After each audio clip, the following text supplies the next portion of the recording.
From the Land Grant University in Urbana-Champaign, Illinois, this is the Closing Market Report. It is the 21st day of August. We have a big day in front of us. ProFarmer has released their national yield predictions. They put this year's corn crop at 173.2 bushels to the acre. That's down sharply from the August estimate from USDA at 180.7. And they put the soybean crop at a bigger crop at 53.3 bushels to the acre. We'll talk about that all in just a moment, right here on the Closing Market Report. Mike Zuzolo, globalcomresearch.com out of Atchison, Kansas, now joins us to talk about what's happened in Chicago for the week. But Mike, really the news is not the crop tour that took place, but the national numbers from ProFarmer, which were released at 1:30 today. They put the national yield for corn at 173.2 bushels to the acre, with a 15.344 billion bushel corn crop. That's way off where USDA had been in the August numbers. And they were above, that was below, but they were well above the soybean number. They're actually right at the trend line, 53.3, which USDA backed off of, and a 4.572 billion bushel soybean crop.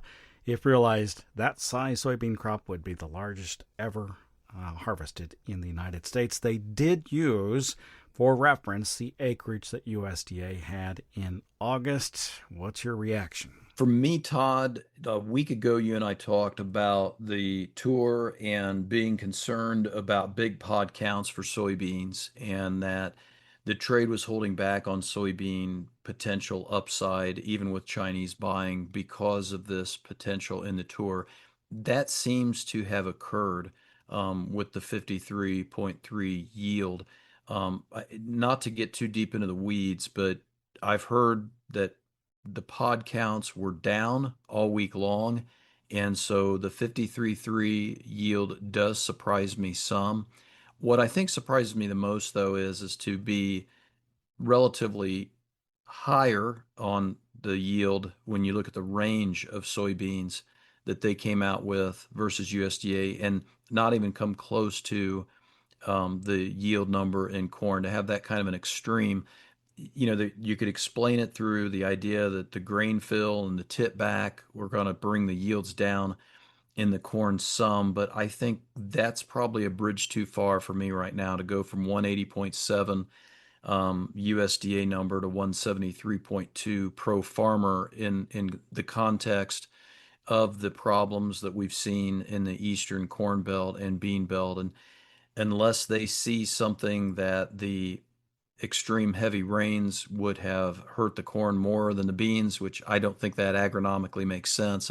It's a tough one for me coming off of a week where it's probably been the most bullish, price-friendly crop tour I can remember since probably 2012 as far as how the trade has traded it, with the beans not wanting to rally as much as the corn. In fact, we're going to close up about 6.5%, 7% in corn. Soybeans up about 4.2%. I think part of this goes back to what's been happening in the Black Sea and Paris.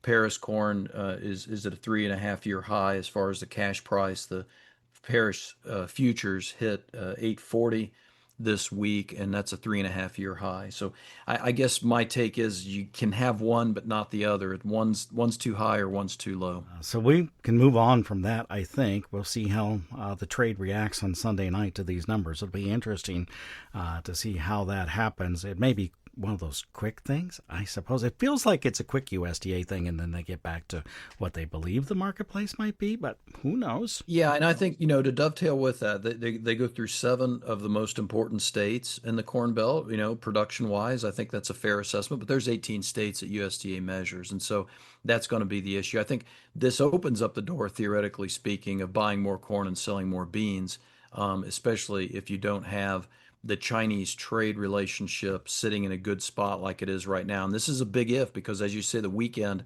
we're going to have economic D-Day is what the President Trump's administration is calling it with Iran. And China has made no uncertain or been very unequivocal in saying, don't go too far with this because we will respond. They've said they're not going to participate. Exactly. Yeah. So This is the layover from what we talked about last week. It's still continuing on. We just don't know where the U.S. and China are heading into the mid-September, late September meeting here, state visit by President Xi. Yeah, that I think is the next, or the next important step is the USDA numbers in September. But really, everybody will be waiting for that meeting at the end of September between President Xi and President Trump. And what, if anything, comes out of that deal, I suppose. Yes, I agree. That'll be about the time producers go to the field. Their marketing will be done at that point. So it'll be interesting to watch and see. Yeah, and I think this is where the pod fill comes into place. Are we going to stay cool, and are we going to stay disease free? This next 20 days for soybeans is either going to make the pro farmer number look right, or it's going to be very, very high because of it matching up more with the corn. I think this number of ears issue I would take issue with based upon my own survey that I had done with clients, that they're talking about 14 around, 12, 14 around, not 16, 18 around in central southern Illinois this year. They're not talking about, issues with the number of ears on the plants. Yeah. Beef cattle, you want to talk about that? What's on the line? So this comes in the context of the Trump administration announcing Friday taking on 300,000 metric tons. It sounds like it's going to be African beef. That's going to be at 25% below current market prices. It's going to be with the idea that they're going to try and pull prices down, I think, during this last grilling season ahead of the election. But it is resoundingly coming across Friday from my clients, my cattlemen and cattlewomen, that they are not going to retain. And this is going to be a really big hit to the marketplace if the cattle prices stay weak. So cattle on feed report Friday, super important number of head on feed. And I'm hoping that President Trump moves and redirects this and reverses this course before the end of the weekend, because it's just going to create a tighter and tighter cattle supply here domestically, and we're going to rely more upon imports in the foreseeable future. Hey, thank you much, Mike. Mike Zuzolo at globalcomresearch.com out of Atchison, Kansas, and joined us on this Friday edition of the Closing Market Report. Find it online. Listen again at willag.org.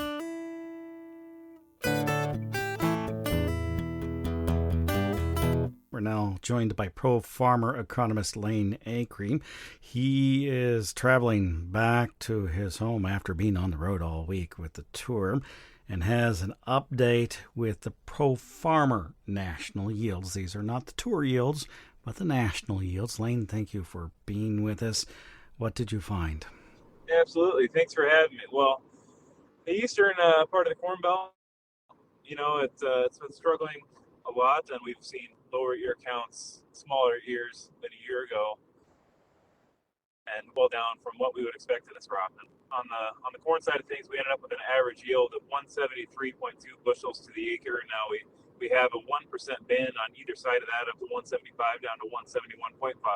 And we reviewed the FSA planted acreage estimates that NASS used in that latest crop production report, and we don't feel strongly that number is going to shift one way or the other. It might be a little bit of a downtick in harvested acreage, but we're not going to try to put a pin on that number. So we're using USDA's harvested acre figure. So we've got a national production of 15.344 billion bushels.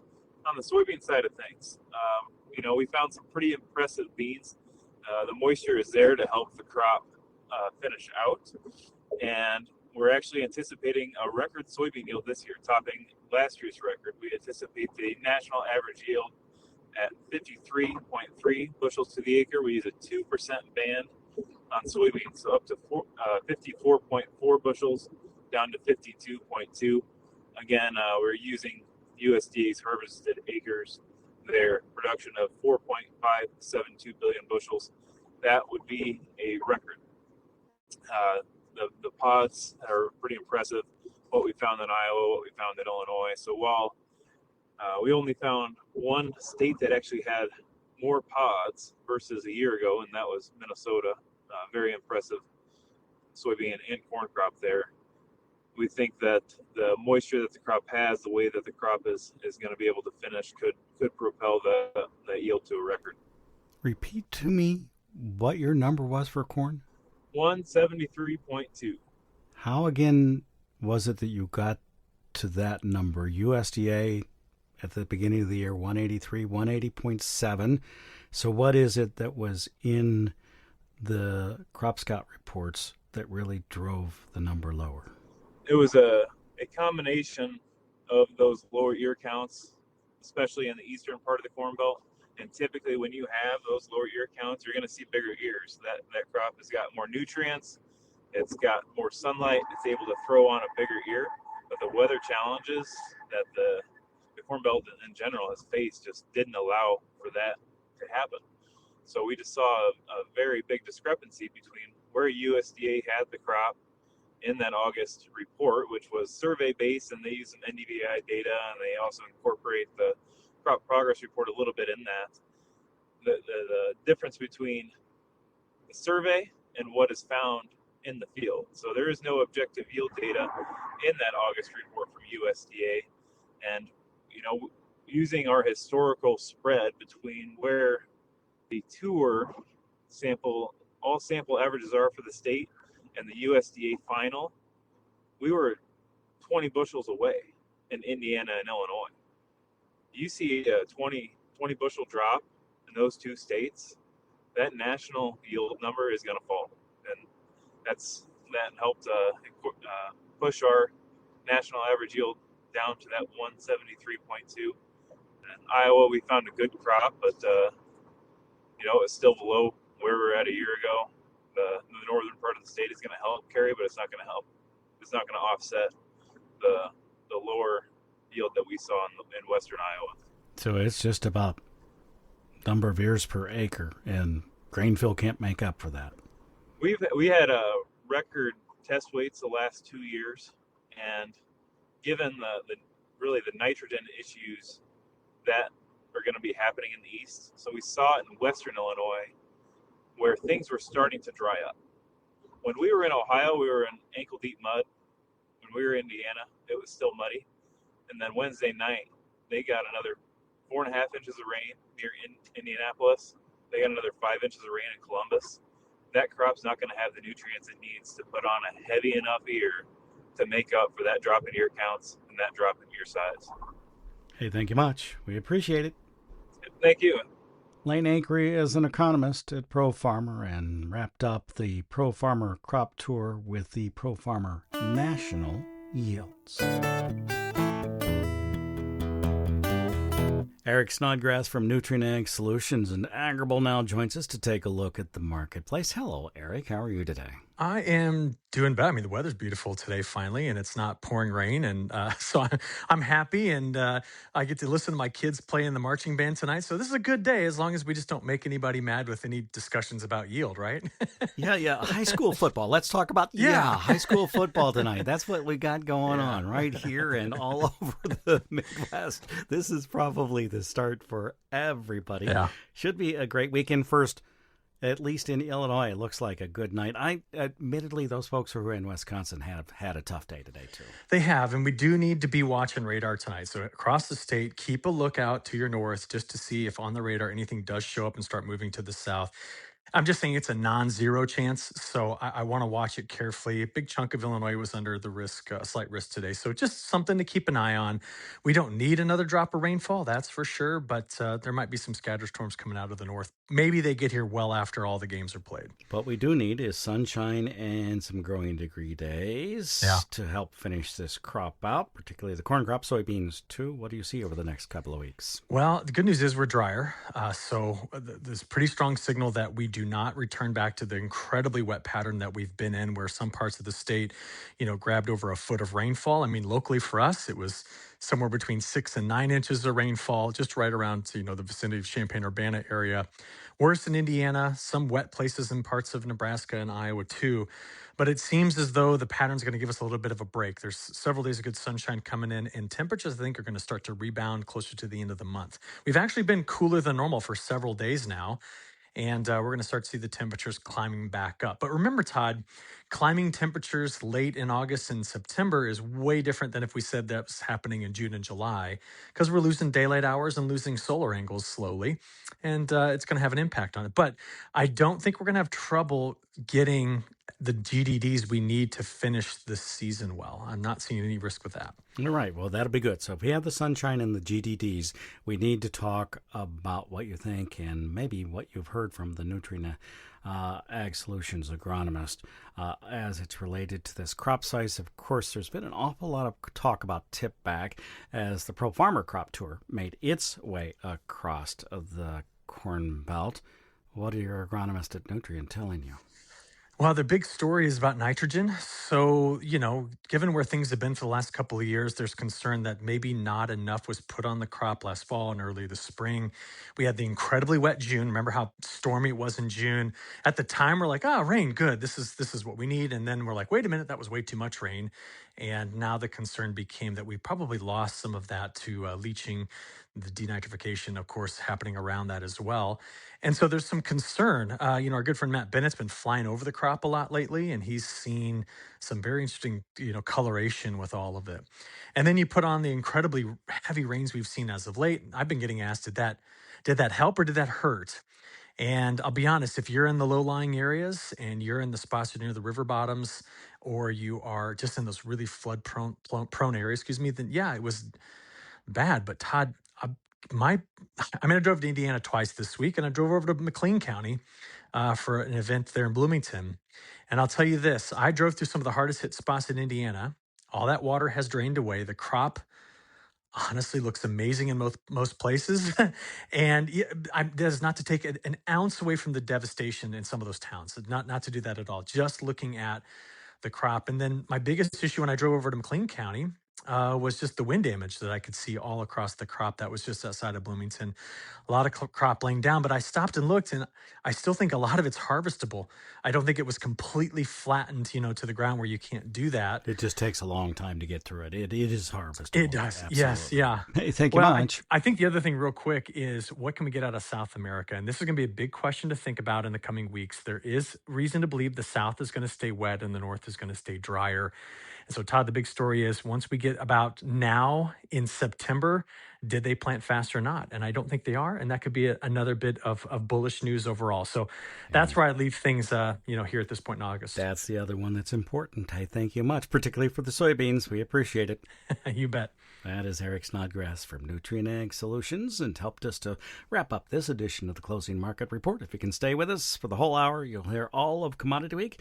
If not, it's on our website at willag.org right now, and many of these radio stations will carry it over the weekend. Commodity Week is next.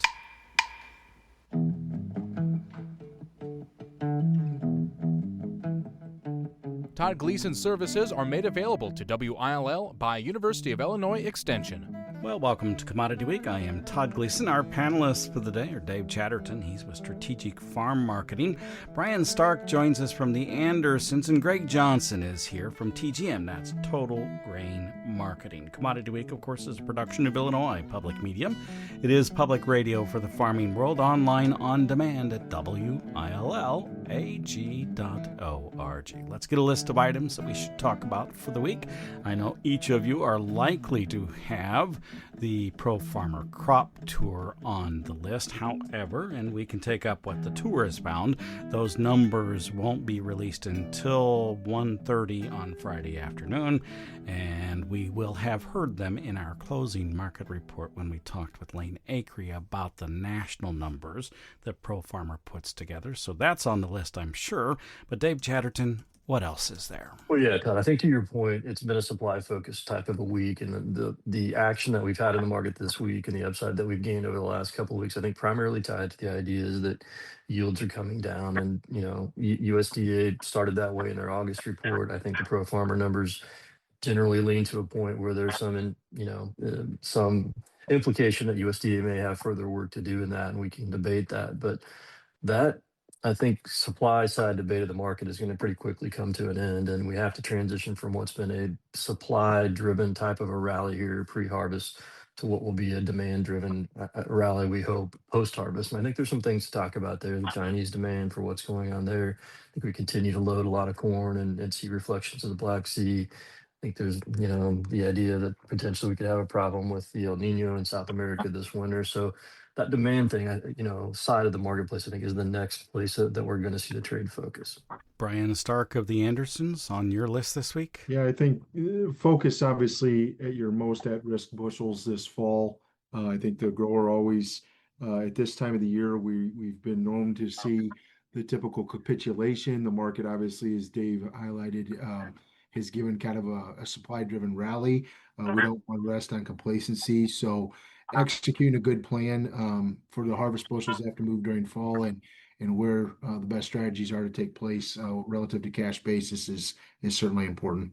And Greg Johnson from TGM. I agree with Dave that pretty soon we are going to be shifting to the demand side of the equation. But before we do, I'd like to throw out there one more supply-related issue, and that's the recent 10 to 15 to 20 inches of rain that have gone through central Illinois and central Indiana. Typically, rain and storms in an isolated area are not enough to affect the overall yield, to affect the markets. I'm just wondering, was this a big enough area and a severe enough area? What kind of impact will it have on the production in those two states and on the national yield? Since this is a question you have, do you have an answer for it? Well, I think if you combine it with what Pro Farmer is kind of telling us, that the yields are not as good as what it looks like from the road. And when I say that, I don't mean to imply that it's a disaster by any stretch, but if farmers had 240 bushel corn last year and it looks every bit as green and healthy as it did last year, I think they could be surprised when they won't find 240 bushel corn out there, when they might find 225 bushel corn out there. Again, not a disaster, but probably lower than what USDA is estimating for Illinois anyway. I don't want to speak for Indiana, but here through central Illinois, I think it's less. And then the soybeans, 67 bushels for the state of Illinois, when the record was 64 last year and a couple of years ago, 64. Can we really hit 67 with all this rain in central Illinois? Will we have disease problem? Will that lead to lower bean size? I'm just wondering. I guess I'm curious to see what everybody else thinks, but 67 seems a little high or a little optimistic. And I think I probably would have agreed with that a month ago, but I'm not sure I agree with that now. Greg, would you venture a guess at the Illinois statewide number? Last year, the state was 214. Correct. The year before was 217. I guess I would say it's probably 210. I don't think we're as good as we were last year. I think 210 is not a disaster. It's probably the fourth biggest crop we've ever had, but it's just not as big as what USDA is using, and it's not as big as what I think it looks like from the roadside. Stay with us if you can on our home station. We'll have more of Commodity Week in just a moment. If not, you've been listening, of course, to the Closing Market Report on this Friday afternoon. You can find our programming, including Commodity Week in its entirety, at willag.org, and many of these stations will carry it over the weekend.